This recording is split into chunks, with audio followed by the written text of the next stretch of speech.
คงรักและยังคิดถึงยังคงจำเรื่องราวครั้งหนึ่งที่เราเคยรักกันคำว่ารักที่เธอบอกฉันก่อนจะนอนยังโทรหากันบอกฝันดียังจำไม่ลืมแต่สุดท้ายก็จบลงและสุดตรงคือเราแยกทางก็เสียใจ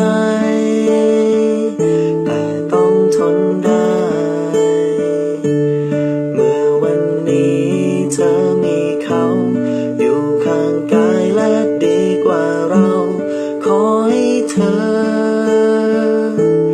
จงโชคดีฉันไม่อาจจะขอเธอไว้เมื่อเธอเจอใครที่ดีกว่าขอให้เธอได้อยู่กับเขานานกว่าที่เราได้อยู่กันมา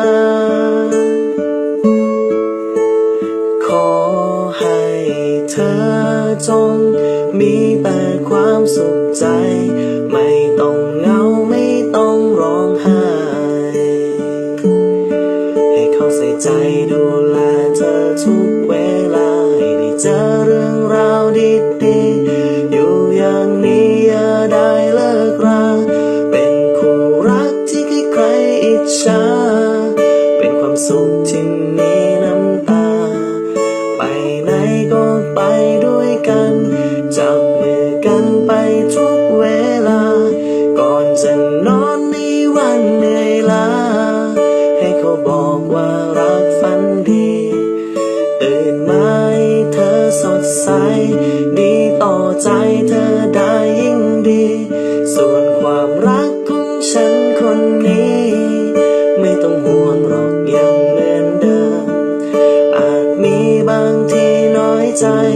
เขาใส่ใจเธอดีเหลือเกินอ่านดูแล้วฉันก็ยังแอบเขิ